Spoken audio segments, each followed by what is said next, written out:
E eu quero ler novamente, então, os versículos de 1 ao 4. Deixa eu abrir para lá.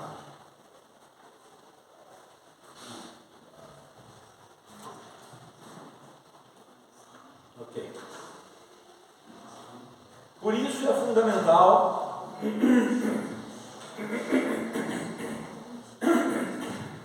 prestarmos atenção, mais ainda, às verdades que temos ouvido, para que jamais nos desviemos delas.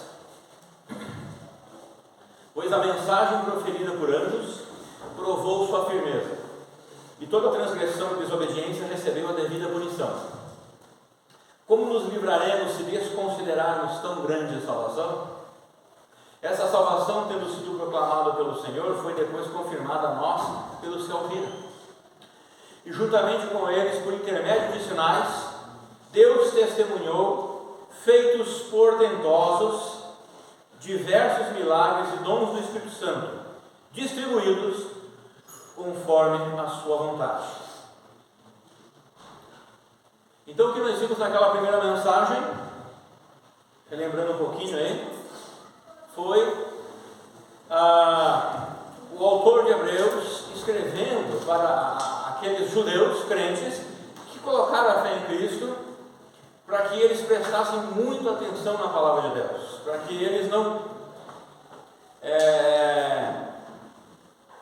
porque eles estavam sendo vagarosos. Eles colocaram a fé em Cristo, mas eles estavam sendo vagarosos para atender a palavra de Deus, e vagarosos para entender a palavra de Deus. Então o autor dessa carta, ele procura enfatizar, dizendo: olha, se vocês deram tanta atenção assim, quando os anjos, entregaram a palavra de Deus, a gente já viu isso lá, os 10 mandamentos, e muitas vezes os anjos apareciam falando da parte de Deus.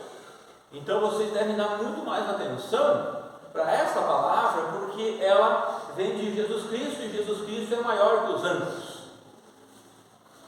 Então este foi o argumento do autor de Hebreus. O que o autor de Hebreus estava tentando fazer? Ele estava procurando, ele não chegou e disse assim: olha, vocês têm que obedecer e pronto. Quem não obedecer será retalhado. Ele não fez isso. Ele estava procurando não fazer com que eles obedecessem a palavra de Deus pela força. Acho que a Ageu fala, não pela força, mas por convencimento, por eles ficarem convencidos de que, poxa, eu devo obedecer essa palavra, porque é a palavra do Messias, o Messias é maior do que os anjos. Então é isso que ele vem argumentando aqui, o versículo 3. Então ele chega e diz: como nós vamos nos livrar se a gente desconsiderar uma tão grande salvação? E quando ele está falando dessa tão grande salvação, ele não está falando do momento da salvação somente, mas do momento da salvação e da vida de salvo, o processo de santificação, o processo da minha vida cristã, de ser um cristão, de como que eu sou um cristão, de como que eu vivo o cristianismo, a maneira que eu vivo o cristianismo. Ele continua, essa salvação, tendo sido proclamada pelo Senhor, depois foi confirmada a nós pelos que ouviram. Então o Senhor proclamou aos apóstolos, aos discípulos, e esses passaram a outros pastores, e esses foram passando a outras as igrejas foram distribuindo a mensagem do Evangelho, proclamando a mensagem do Evangelho ali pela África, Europa, Oriente Médio e assim por diante. Então nós paramos ali, falta o versículo 4, e negligenciar essa tão grande salvação, então não se refere, como eu disse, à salvação em si mesmo, a salvação da condenação eterna. Por quê? Porque aqueles hebreus, eles já tinham a salvação. Quando o autor de Hebreus escreve essa carta, escreve aquele versículo ali, quando ele escreve assim, o versículo 3, como escaparemos se negligenciarmos tão grande salvação? Então ele não está falando da salvação, da condenação eterna, porque ele está escrevendo para um povo judeu que já tinha colocado a fé em Cristo, eles já eram salvos. Ele está falando de outra coisa. É a vida de salvo. Ou seja, provavelmente aos privilégios e às bênçãos espirituais da vida de um salvo. Ou durante a minha vida de salvo neste mundo. Então ele diz, olha,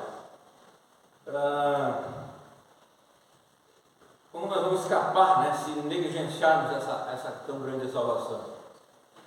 Também, ou seja, né, negligenciar os ensinamentos de Cristo, que são ensinamentos da salvação, anunciados por Cristo em sua salvação, em sua obra redentora. Isso então não me fará perder a salvação, mas eu posso perder privilégios e bênçãos espirituais que tenho por direito da própria salvação que foi providenciada por Cristo. Efésios 1,3 diz assim: bendito seja o Deus e Pai de nosso Senhor Jesus Cristo, que nos abençoou com todas as bênçãos espirituais nas regiões celestiais em Jesus Cristo. Então, através de Jesus Cristo, por Ele ter nos dado a salvação, por Ele ter vencido a morte, ressuscitado, e está à direita de Deus Pai, e nós vimos isso nesse texto no anterior, alguns meses atrás, que Deus não disse, tem um versículo que fala, né? A qual dos anjos Deus disse, assenta-te à minha direita? Ou seja, Deus disse a Jesus Cristo, assenta-te à minha direita, não aos anjos. E os anjos estão para servir, e o Senhor para ser servido. Ele já nos serviu nos dando a salvação. Então o Efésios 1,3 diz assim, ó, bendito seja o nosso Deus e Pai, de nosso Senhor Jesus Cristo, porque Ele nos abençoou com todas as bênçãos espirituais nas regiões celestiais em Cristo Jesus. Então, continuando a mensagem do domingo passado, se você não assistiu e quer entender o contexto, vai lá no YouTube do canal da igreja, você pode entender. Diante disso eu tenho percebido muitos e muitos cristãos que não têm levado a disciplina de Deus a sério. A disciplina de Deus não é um carrasco. Ele não é para castigar, ele não é o desejo dele disciplinar por prazer de ver o outro sofrer. Não é isso. A disciplina de Deus, Pai, é muito mais perfeita do que a disciplina de um pai e uma mãe humanos. Por que eu procurava disciplinar minhas filhas, a Rafa e a Fran, quando eram pequeninas? Eu não queria que elas sofressem, tivessem um choque elétrico, ficassem com uma sequela, se elas colocassem a mão lá na tomada, alguma coisa lá dentro de um prédio, né? Então eu disciplinava para protegê-las. Então eu ensinava para elas que mesmo com o frio a gente levanta da cama, a gente não fica lá. E mesmo com o frio a gente lava a louça, não tem a louça se chegar até o verão, né? E a gente trabalha e estuda mesmo com o frio. Mas por que ensinava isso? Para que elas crescessem, para que elas adquirissem responsabilidade. E depois, quando casassem, tivessem uma família onde elas pudessem ir para frente, né? E a mesma coisa com Deus Pai. Por quê? Porque eu as amo. E queria e sempre quero o bem delas. É a mesma coisa com Deus Pai.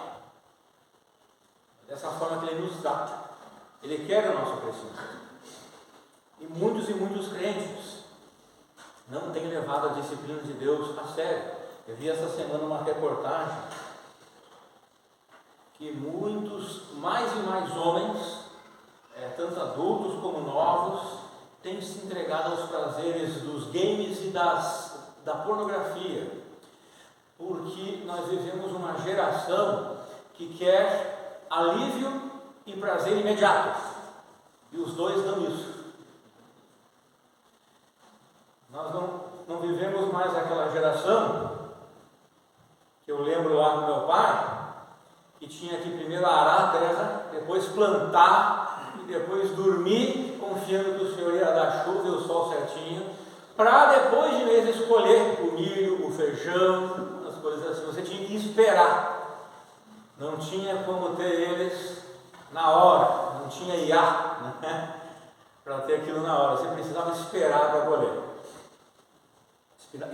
Então, já não existe, não tem existido mais isso. E muitos não têm levado a disciplina de Deus a sério, porque o tempo de Deus é diferente do nosso. Ele nos abençoa, Ele nos ajuda, mas muitas vezes nós achamos demorado, muitas vezes nós achamos que está demorando. Eu quero para já, Deus. Não, esquece de mim, eu vou procurar por conta própria, vou fazer as coisas por conta própria, vou agir por conta própria, vou agir porque eu quero o meu benefício, eu quero as coisas que é para mim, que eu tenho por direito, que estão lá guardadas no céu. Eu vou procurar por conta própria o meu prazer, o meu resguardo do meu nome, coisas assim. Então, infelizmente, isso tem entrado para dentro da igreja também. Não há mais a paciência de esperar. Muitos pensam que Deus é um Deus distante, ou que Ele não está interessado na minha vida, ou nas minhas pequenas falhas. Muitos têm pensado que o Senhor não irá fazer nada somente porque Ele é longânimo e misericordioso. E Ele é, e nós devemos ser.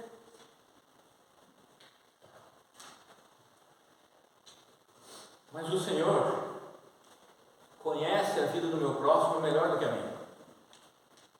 Às vezes eu não sou misericordioso e nem longânime, às vezes eu tenho pena do próximo. E Deus, não, mas se eu não fizer isso, aquela pessoa vai acontecer isso, mas o Senhor sabe melhor do que eu do futuro das pessoas. Muitos têm pensado que o Senhor não irá fazer nada. Mas isso não é verdade. O Senhor atua, Ele age em nosso meio. Haverá recompensas para aqueles que obedecem os ensinamentos de Cristo. E Ele disciplina, e haverá disciplina para aqueles que negligenciam a sua palavra. Há outros que estão sendo disciplinados, às vezes até com a dureza do coração, que faz o processo da disciplina, ou com outras questões, e que muitas vezes nem percebem que estão passando por tais dificuldades, com uma permissão divina disciplinar, porque são crentes que já estão acostumados a viver na superfície da vida espiritual, ou estão acostumados a viver em suas sujeiras, algumas baixas, outras travestidas de pompa, que nem percebem que estão sendo disciplinados ou punidos. Também pode ser que as perdas de privilégio e bênçãos espirituais se refiram ao tempo do reino milenar de Cristo. Por isso eles não prestam muita atenção na palavra de Deus agora, porque essas promessas estão longe, estão lá no futuro. Mas qual o futuro? Pode ser amanhã o futuro. Para nós o futuro sempre é meio que longe, né? Mas a vinda de Cristo pode ser hoje, à tarde, à noite. Pode ser depois que terminar esse culto. Pode ser daqui a 10, 15, 20, 30, 100 anos. A gente não sabe. Quando chegar lá eu resolvo. Eu aceito entrar no reino milenar sem nada. Agora, essa obediência à palavra de Deus deve ser por gratidão, não por medo da disciplina. Eu vou obedecer porque eu tenho medo, né?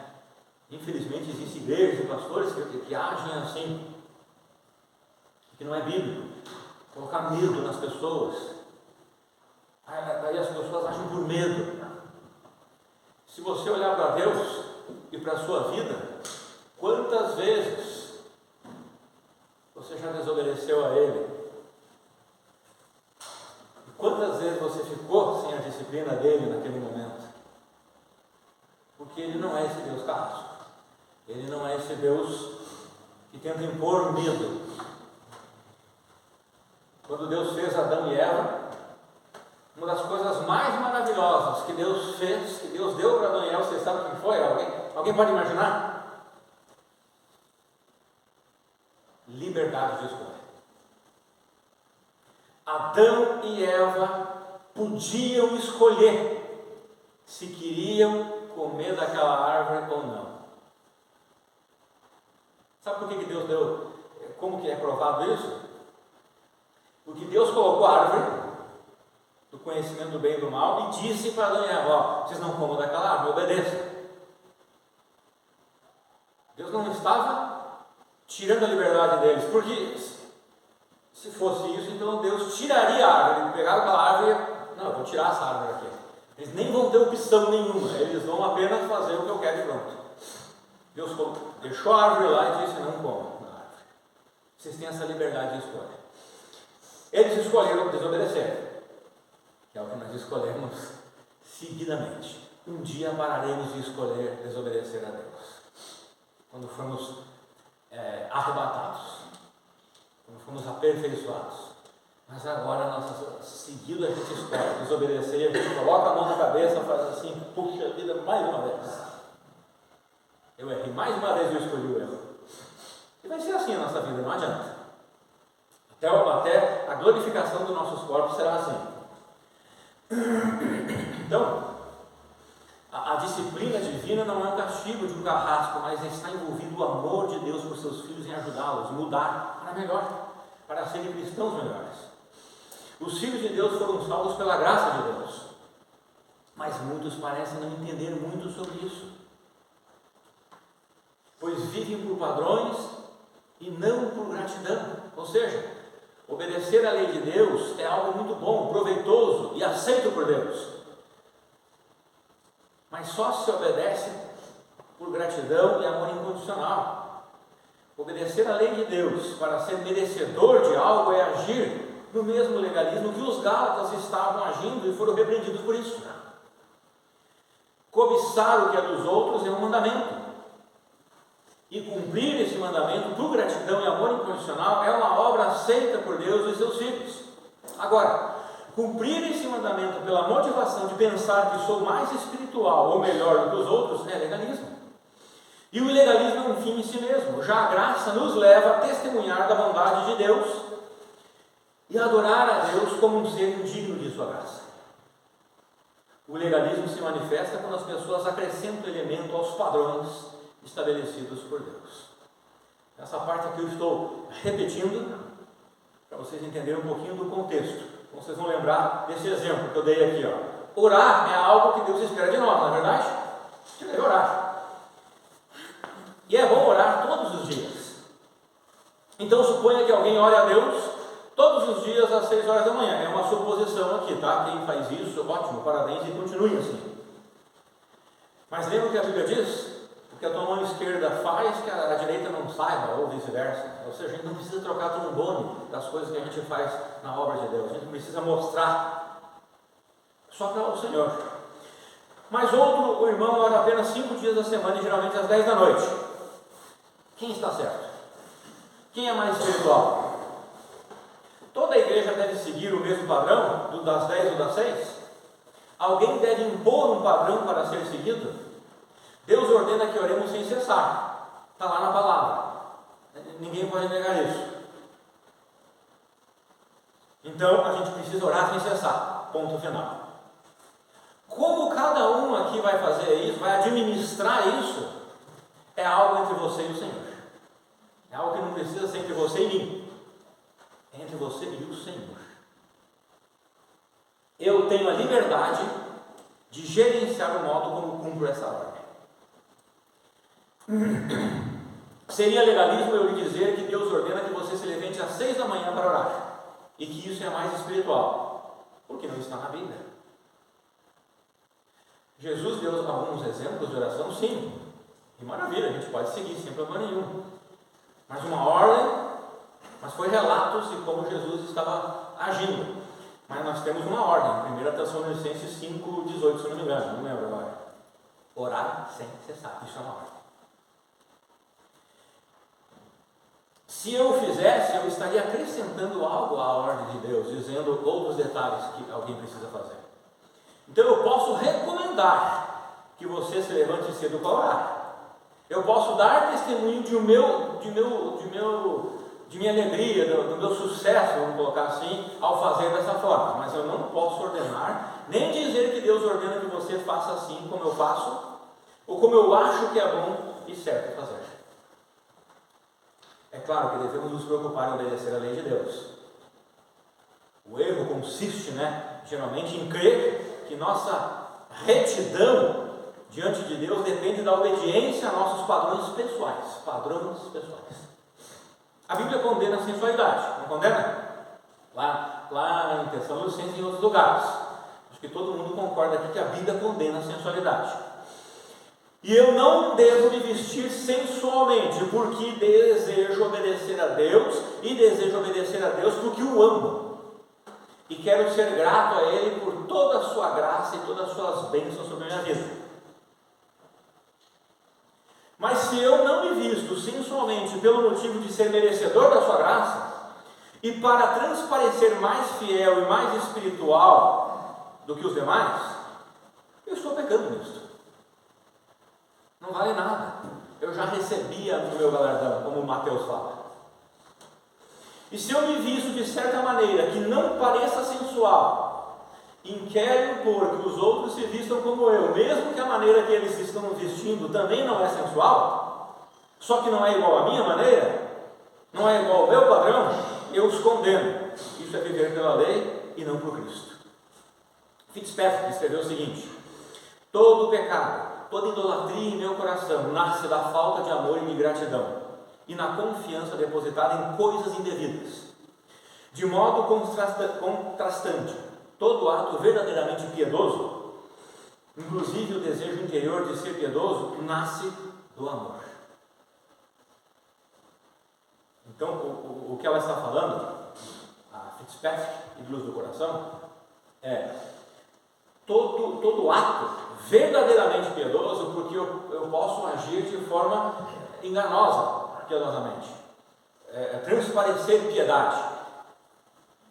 Mas todo ato verdadeiramente piedoso, ser piedoso é ser uma pessoa devota, uma pessoa que procura a santificação de sua vida.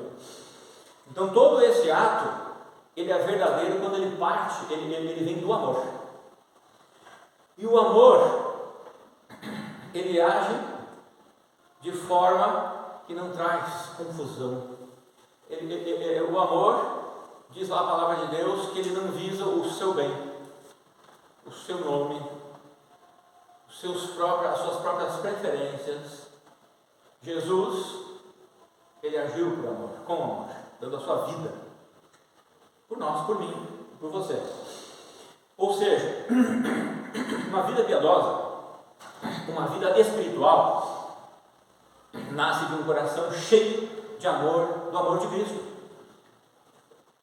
Não é de um coração rancoroso, magoado ou ciumento, mas de um coração com amor incondicional, que Deus colocou lá dentro. A nossa posição correta diante de Deus não depende de nosso desempenho, mas de nossa motivação correta em realizar as boas obras. Como que eu realizo as boas obras? As obras são boas, estão lá. Não quer dizer que eu realizando elas, estou realizando as boas obras, elas estão lá, tá? A maneira que eu realizar elas podem ser no meu coração, que Deus aceite ou não, depende. Então nós não devemos confiar em nosso poder de realizar aquilo que ao nosso ver agrada a Deus. Por causa de Cristo já agradamos. Em Cristo nós agradamos a Deus, por ter recebido Cristo. E em se tratando de nossa santificação contínua, progressiva, podemos descansar no poder de Deus, como Paulo escreveu lá em Filipenses 1,6. Estou plenamente convicto de que aquele que iniciou boa obra em vós há de concluí-la até o dia de Jesus Cristo. Quanto mais nos distanciamos dessa verdade, mais nos vemos atolados em legalismo infeliz, sem alegria alguma, porque legalismo não traz alegria para ninguém, a alegria que vem do Espírito Santo. Porque o viver pela graça traz felicidade e satisfação, mas o viver pela lei, ou seja, pelo legalismo, não traz alegria alguma, somente peso. porque eu não consigo cumprir a lei. Eu não consigo cumprir tudo o que a lei diz. Então ela me traz tristeza, ela me mostra que eu sou um pecador perdido, e aí eu preciso ir a Deus pela graça, sabendo que, mesmo nas minhas falhas, Ele me ama, Ele me abençoa, Ele me ajuda. Já no legalismo, não. Pela lei eu pisei na bola, já era, é um peso que eu tenho. Interessante o que Paulo escreveu aos Romanos para confrontar o problema do legalismo na questão de comer carne sacrificada aos ídolos. Ele escreveu lá o seguinte em Romanos 14, 22. Tu tens fé? Eu estou lendo aqui na corrigida, tá? Tu tens fé? Tenha para ti, ou tem em ti mesmo diante de Deus. Bem-aventurado aquele que não se condena a si mesmo naquilo que aprova. Vocês viram o que ele está falando aqui? Essa fé aqui não é a fé salvadora, aquela inicial. Ele está falando a você, acredita em algo que deve ser assim, tranquilo, que seja entre você e o teu Senhor, e o nosso Senhor, na verdade. Bem-aventurado aquele que não se condena a si mesmo naquilo que aprova. A palavra fé nesse versículo significa uma crença, um ensino, ou até uma doutrina. Essa questão de doutrina não as questões gerais, que a palavra fé nesse sentido quer dizer, mas algo particular meu, uma crença. É a confiança nessa crença, é a confiança nesse ensino, que tu tens conforme o verso. Está falando aqui. Assim seja qual for, na King James atualizada, assim seja qual for a tua doutrina a respeito desses assuntos, guarda com convicção entre ti mesmo e Deus. Bem-aventurado aquele que não se condena naquilo que aprova. Na NVI, assim, seja qual for o seu modo de crer, a NVI das três aqui colocou a palavra fé, o significado original, de forma mais contextualizada aqui, porque ele falou crer. Então, assim seja qual for o seu modo de crer a respeito dessas coisas, com respeito a comer carne sacrificada, que isso permaneça entre você e Deus. Feliz é o homem que não se condena naquilo que ele aprova. Nesse caso, não é uma fé generalizada que deve servir de padrão para todos, mas algo pessoal, particular.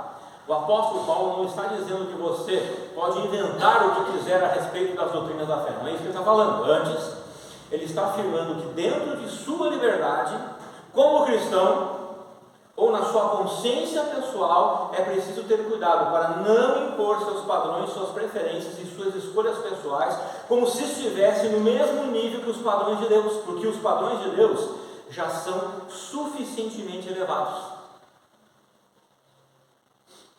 Se os padrões de Deus são suficientemente elevados, então não preciso ficar inventando a roda.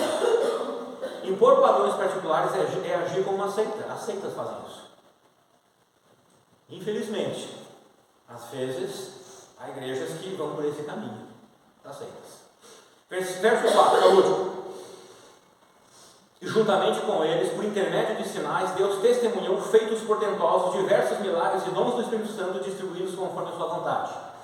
O Evangelho, a salvação, os ensinamentos divinos foram entregues aos profetas e a Cristo, que repassaram a mensagem aos apóstolos e discípulos neotestamentários, que repassaram a Paulo e aos demais pastores do Novo Testamento, que repassaram aos hebreus e que por fim chegou até nós e nós devemos repassar nas próximas gerações. Temos duas questões aqui. Primeiramente, é que devemos continuar proclamando a mensagem do Evangelho, a mensagem de salvação ao mundo, e proclamando todo o ensinamento de Cristo. Mas devemos lembrar de proclamar somente os ensinamentos de Cristo, e não nossas preferências, não nossos padrões pessoais, como se fossem de Cristo. Pois a gente precisa sempre dividir, olha, isso é de Cristo, isso é uma preferência minha, pois tais questões devem ficar entre eu e o meu Senhor. A segunda questão está no fato de que a mensagem que chegou até nós, pelos crentes do primeiro século, no início da igreja, foi acompanhada de sinais feitos portentosos, feitos fenomenais, milagres e dons do Espírito Santo. E por que a mensagem no início foi acompanhada dessas características? Porque Deus estava autenticando, Ele estava aprovando a mensagem de seu Filho, dos apóstolos e demais discípulos de Cristo no início da igreja. A mensagem acompanhada de milagres mostrava que Deus estava com os anunciadores. Por que o autor de Hebreus coloca mais essa característica sobre os ensinamentos de Jesus? Porque ele estava dizendo o seguinte: vocês hebreus devem se apressar em viver o Evangelho, porque ele procede de Deus. E a prova disso é que quando o Evangelho foi anunciado, ele foi anunciado acompanhado de muitos sinais e milagres para provar como um fato que tal mensagem era de Deus. Porque Deus provou que estava com os anunciadores através de feitos milagrosos, que só o poder divino podia realizar. Então não se demorem, caiam de ponta cabeça nessa mensagem, porque ela é divina. É verdade que nós não temos mais esses feitos fenomenais hoje em dia. Nós só precisamos crer no passado. João 20, 29 diz assim: disse-lhe Jesus: porque me viste, Tomé, creste? Bem-aventurados os que não viram e creram. Nós. Então, mesmo assim, se você já é um filho de Deus, você tem experimentado o seu poder sobre a sua vida de salvo, na sua provisão, no seu conforto, na sua resolução de conflitos complexos, na sua saúde, em algum livramento, numa mudança de hábitos, numa nova vida espiritual, etc. Todos nós temos experimentado constantemente do poder de Deus em nossas vidas. Como o autor de Hebreus escreve mais adiante, em Hebreus 6, 4 a 6. Ora, para aqueles que uma vez foram iluminados, provaram o dom celestial, tornaram-se participantes do Espírito Santo, experimentaram a bondade da palavra de Deus e os poderes da era que há de vir, e caíram, é impossível que sejam reconduzidos ao arrependimento, pois para si mesmos, ou para seu próprio mal, estão crucificando de novo o Filho de Deus, sujeitando-o à desonra pública. Mas perceba lá o versículo 5, experimentaram a bondade de Deus, a bondade da palavra de Deus e os poderes da era que há de vir, as bênçãos espirituais. Então, o autor de Hebreus, ele pretendia que a referência a esses milagres do passado reforçasse a confiança dos leitores no Evangelho que haviam recebido.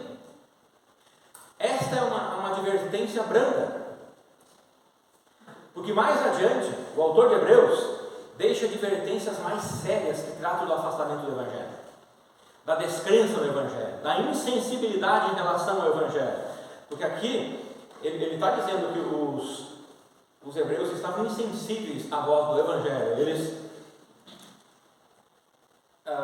Paulo muitas vezes teve que lutar dentro da igreja, porque alguns crentes eles estavam trazendo ideias de filósofos da época.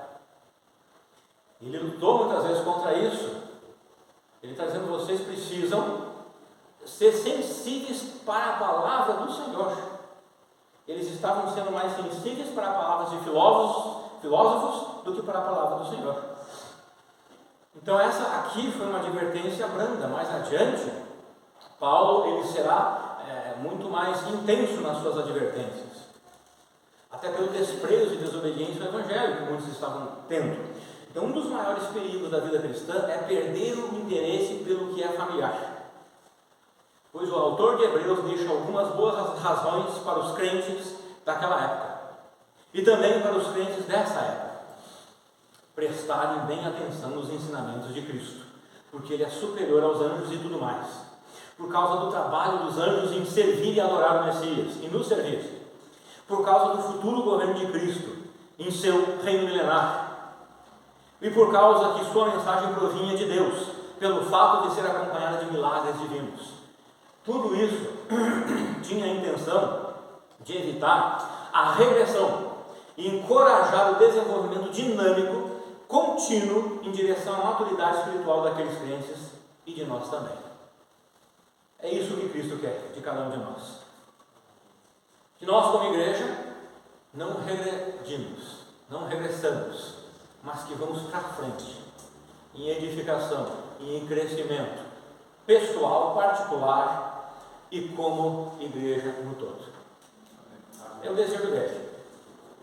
Porque o restante do livro de Hebreus, que eu estou fazendo Hebreus e Levítico e Hebreus, mais adiante vocês vão perceber que o autor de Hebreus, ele bate muito na tecla do progresso, de ir para frente, de mudança. Ele bate muito na tecla disso. E os hebreus precisavam mudar. Eles não poderiam continuar no mesmo legalismo do judaísmo, eles tinham que mudar. E mudança é sempre difícil. Então, para encerrar, quero deixar aqui as palavras de Dwight Pentecost. Essa é, com certeza, uma advertência muito séria para todos nós hoje. Pois mesmo que estejamos cronologicamente bem distantes da revelação de Deus por intermédio do Filho, ou seja, o que ele quer dizer é que a gente está distante, a gente está em uns 2000 anos mais ou menos atrás, longe de que quando Cristo esteve fisicamente aqui na Terra, tá? Isso que ele está dizendo. Então, mesmo que estejamos cronologicamente bem distantes da revelação de Deus por intermédio do Filho, ela permanece como tendo sido autenticada pelo Senhor. E somos igualmente responsáveis pela forma com que respondemos a ela. Qualquer negligência em fazê-la certamente acarretará em disciplina. Amém?